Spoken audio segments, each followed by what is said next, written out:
Here on the Umpqua National Forest, we've got a bounty of natural resources and values at risk we want to protect, and that's my role as a resource advisor, also known as a READ, on the incident.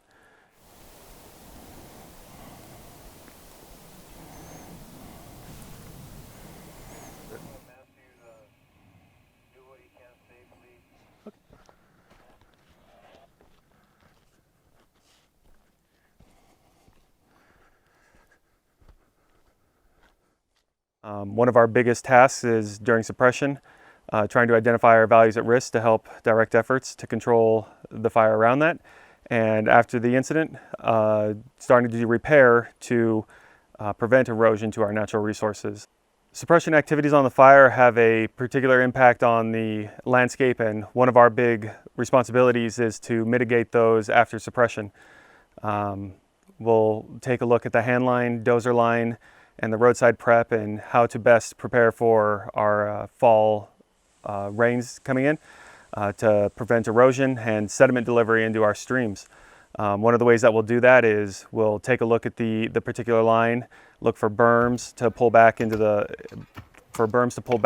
slash to toss over, and where to best put water bars to help direct and divert the streams.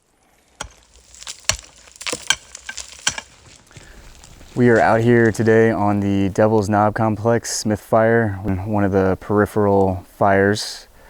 We are rehabilitating some hand line, and the reason for that is we want to have as little impact on our fire suppression activities as possible out here on the forest ecology.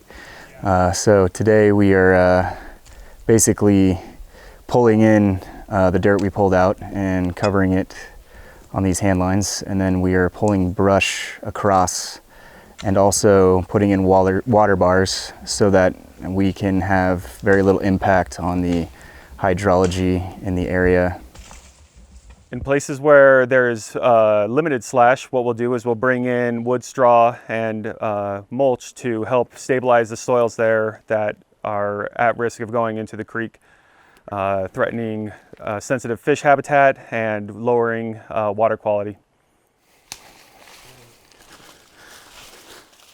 One of the things that we'll advise fire personnel on is where best to put water bars to direct that flow of water, how to bring in straw, and where best to place it.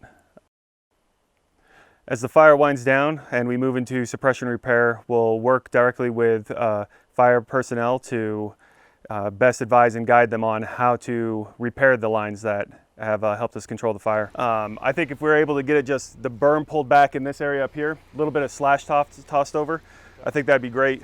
Yeah, there's not going to be much repair for that. It might just be dragging some of the slash. I heard that they had some prep along that, just dragging some of that stuff over it, giving it a little bit of protection, but nothing you can do for that. Even if it's just some burnt stuff, because I think it is black on both sides still. Our goal as resource advisors after the incident is to minimize the impacts that suppression had on the landscape. It's a necessary action, but with our guidance, we can help reduce those impacts too.